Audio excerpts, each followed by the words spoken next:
Because the founders of Gateway have been Asians, they have been really effective in reaching that target audience of young people anywhere from 18 to 26 years old.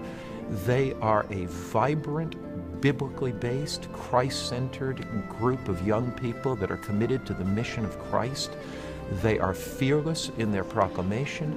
Many of them are professionals, highly intelligent, and they're able to reach other students.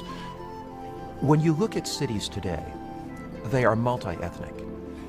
Any city today that you look at, any major city in the world, you're going to have a high Asian population, you're going to have Hispanic populations. Depending on the city, you may have Middle Eastern populations, you may have Eastern Europe populations.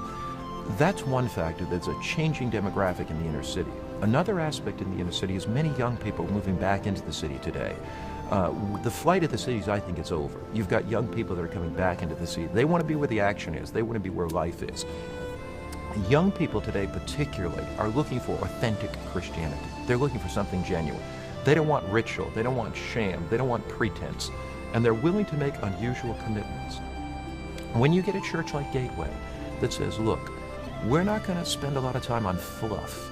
There are a variety of worship styles today.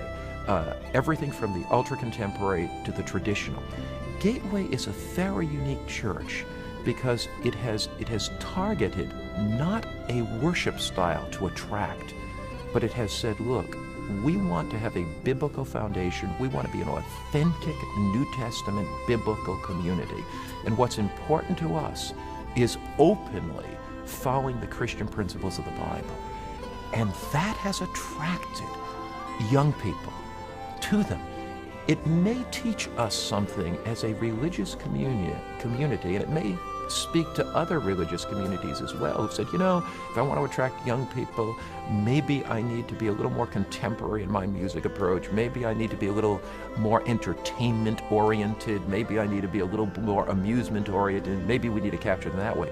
Gateway has really taken an opposite position, I think. They've said, if you want to attract young people, you need to be authentic in who you are. And it's that authenticity of Christianity with that biblical base that has been, I think, a powerful attraction. Gateway is an urban outreach to this community group, a difficult postmodern city. But today we are blessed to see what God is doing at Gateway. Today, after 9 years, which is a global mission-funded project, after 9 years we have seen 3 churches, of which 280 people has attended this starting with 20 people. Today we have seen 130 baptisms, praise the Lord for that, of which majority are young people, urban young people living in the city. We've also seen a 90% retention rate, and that's really important because some baptisms people come in and go out, but we have 90% retention rate. We are blessed to see God is developing an army of workers in Melbourne as well as serving in other places throughout Australia and Asia. Gateway has 4 major components. The first component is care group. And care group is really important because that's where we build community. Care group also provides a place where people can find belonging. And in the context of belonging, they're open to believing. Care groups has been a place where many young people have come, young and old as well.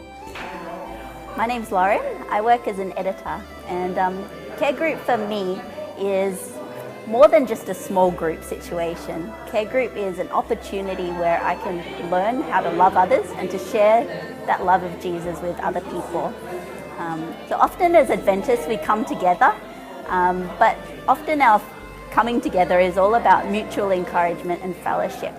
But care group is more than that. It's a chance for us to share the love that we have experienced with Jesus, with our friends, with our colleagues, with our family members, with the people that God brings us into contact with on the street. It's a place where we can come together and to really show people what it means practically to be a Christian. So care group studies are not designed to be doctrinal studies. They're actually designed to be simple, short, and practical. The aim of care group studies is really to help our new friends to learn what it means to walk with Jesus. Second component will be is worship. Gateway has 3 worship centers today in the city, in the east, and in the west. And Gateway as well is a training center where with an army of workers rightly trained might furnish how soon the message of Christ will go to the world. And thus, we've been focusing on training and equipping the young people to serve and have lay people working together. Finally, Gateway is a campus ministry. We've seen 3 secular campuses where young people have gone in, Bible workers have gone in, and seen many souls won to the kingdom as well. What got Gateway started? It is started by prayer. Before Gateway was launched, there was 8 months of prayer by the core group. In addition to that, we've also spent time studying the book of Acts. And we see in the books of Acts that in chapter 1, that 120 people were praying for the work before the Pentecost. So we prayed that, Lord, will you give us 120 prayer partners? And we gathered prayer partners. And the Lord blessed the work because 120 people were praying for our work and providing air cover for the ministry. The other building block is that when we started the work as lay people, we had no idea how to plant a church. We were given many books on church growth from different resources, but we decided to go back to the basics. We decided to study the book of Acts, to read the book Evangelism by Ellen White, Gospel Worker by Ellen White, and we found in her writings very clearly that there is a blueprint in Testimony Volume 9. In a chapter called Matters of Labor for the City, there is 16 very, very important ingredients, and this has become our blueprint for urban evangelism. Simple, back to basic models, building community, building friendship with the community, inviting people to come and know us as a people, sharing boldly the 3 angels' message has been the framework for our work. And to reach urban population, we need a diversity of channels to meet the needs of the people in the city. We have a beehive of activities including Community Health Expo at the large shopping centers and public universities, depression recovery programs, Better Life Cafe Food Ministry, Street Witnessing Ministry, Campus Ministry, and a whole host of activities. We need to mingle with the people. Often the question I ask is, if Gateway disappear tomorrow from the city, will the people in the city miss us? Did we make a difference? Did we impact lives in the city?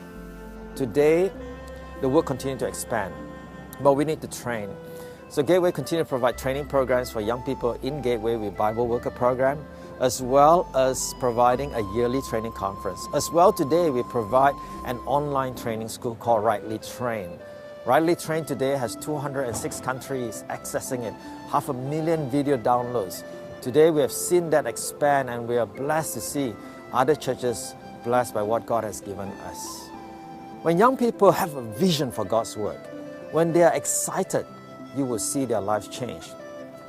Introduce to you Vikram. Vikram came from Hindu background, Christian background. He was baptized in 2006. Today, he is serving as a pastor in this church. Another person I could introduce to you is Stephen. He was a sworn atheist. He thoroughly hated Christian at campus. He got a job as a HR manager in one of the largest telco, but he was baptized 4 years ago, and today he's proclaiming the gospel fiercely to the Chinese community as well. And there's also young Daniel. Daniel came to our Bible school table. He taught to fix our Bible workers because perhaps they did not know the truth. So he came to converse with them. To cut the story short, he received the book Great Controversy and read it fervently. And he found the truth. He came to an evangelistic series that I preach at, and what a blessing. Today, Daniel, as a university student, is a missionary on his campus, and he planned to be a pastor as well. This is what it's all about, changing lives, transforming life. And so what I see in Gateway is this combination of authentic biblical reality when it comes to doctrinal understanding and proclamation, very Christ-centered, very biblical. But on the other hand, there's this warm fellowship. There is this idea that we're part of a family, part of a community. So you have this blend of biblical authority that gives young people certainty, but family that gives them fellowship. And that to me is a winning combination. The city continues to be an important place that we have to reach out to. The city is where the mass of young people have gathered. God has called us to proclaim the message of Jesus soon coming. And we need to go out to the city. And by using back to basic methods, the Lord will bless because Jesus is coming soon.